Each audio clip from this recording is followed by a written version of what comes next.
Baradong daluyan ng tubig, gabundok na basura, dumi sa paligid at pag-init ng temperatura. Ilan lamang ito sa napakaraming negatibong epekto ng paggamit ng single-use plastic para sa atin.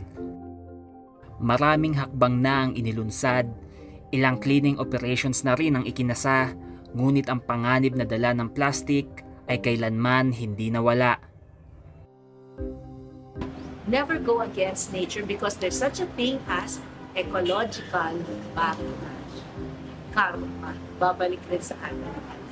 Yung pagtapon natin ng basura sa creek, di ba? Ecological principle number 1, everything is interconnected. Pag tinapon mo siya sa creek, aabot siya hanggang sa ocean. Pagdating sa ocean, akala ng isda, pagkain si plastic. Kasi nag-disintegrate na siya. Akala niya plankton. Kakainin ngayon ni isda ang plastic. Tapos, huhulihin natin yung isda. Kakainin natin. Bumalik sa atin. So, yung plastic na tinapon mo, babalik sa'yo in the form of magkakasakit. Sa datos na inilabas ng General Services Office, humigit kumulang 200 tonelada ng non-biodegradable o ng hindi nabubulok na basura ang nakokolekta bawat araw at kalimitan, ito ay mga plastik. Upang maibsan ang problemang dala ng plastik sa lungsod, ipinag-utos ni Mayor Benjamin Magalong ang mas pinahigpit na implementasyon ng Ordinance No. 35 Series of 2017 o ang Plastic and Styrofoam Free Baguio Ordinance na nagre-regulate sa distribution, pagbebenta at paggamit ng plastic bag at styrofoam. Sa nasabing ordinansa, mahigpit na ipinagbabawal ang paggamit ng plastic bag, partikular ang single-use plastic at styrofoam containers, bilang lalagyan ng kahit anumang produkto galing sa isang business establishment, mapa-supermarket man, palengke o sari-sari store.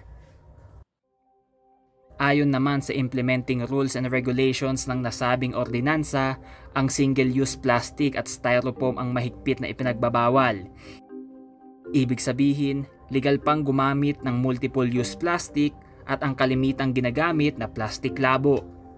So under the ordinance, our plastic ordinance, bawal magbenta o gumamit ng sandobags. Ito yung nakikita nating yung common na in the past, ito yung may parang sling, sandubag, yung may hawakan siya. And styrofoam products. However, we saw that it is not sufficient na ito lang ang ating pinagbabawalan. Yung generation pa rin ng plastic out of the public market is considerable. Nakikita naman natin to I mean, even dun sa flooding natin sa City Camp Lagoon, hindi man natin masabing directly galing sa palengke yan, but since the public market is a great generator of plastic supot, ito yung mga plastic labo na tinatawag natin, we have to do something about it. So the mayor has actually called upon to come up with a realistic approach of how we can reduce the plastic use or the plastic generation of the public market. So ang isa sa mga napag-usapan natin ay yung pagbabawal na rin ng paggamit ng plastic labo, yung maninipis na walang hawakan para sa mga dry products. Yung dry products, yung wet products kasi medyo that's a different problem. Halimbawa lang, bibili ako ng mga prutas.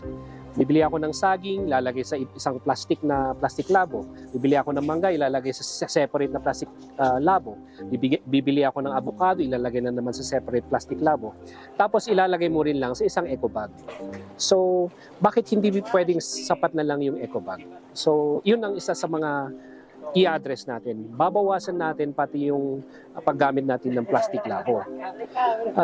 So, since it's not prohibited under the ordinance, the mayor will come up with an EO, para may basis naman tayo, para meron tayong reason for confiscation or apprehension kung meron mang mag-violate. Patuloy na hinihimok ng lokal na pamahalaan na i-reuse ang plastic hanggat kaya, o di naman kaya, mas mainam na gumamit na lamang ng eco bag. Now, we also talked about recycling, and itong reuse na sinasabi natin that is under the umbrella of recycling, the system of recycling. ay medyo gasgas na yan sa atin, ano? Pero parang nadi-disregard natin. So, one of the market entrepreneurs sa Bamarva has shared their recommendation before. Ang advocacy nila is for people to bring in their unused bags. Ida-drop dito sa may Bamarva. Anyone who don't have a bag, pwedeng kumuha doon for free. O kung gusto nila lang maghulog ng onting donation para sa advokasya, pwede naman. So, I mean, nung sinabi yun sa akin, I immediately thought of my own household kasi kailangan i-relate mo yan sa sarili mo para makita mo kung realistic yan And I just thought that we have sacks of unused bags at our house, no? Na hindi nagagamit. So why, if we, isipin natin po tayong lahat nagko-contribute dito, nire-recycle lang, nire-reuse, that's a proper term. Yung mga reusable bags pa rin, ay ang laking mababawas yan po sa plastic generation natin. Ngunit ang pinakamalaking hamon para sa mamamayan ng Baguio ay kung kaya-kaya natin talikuran ang nakagisnan upang maprotektahan hindi lamang ang lungsod, kundi ang inang kalikasan sa tuluyang pagkasira. Conan Gulapa para sa PIO, Baguio Balita.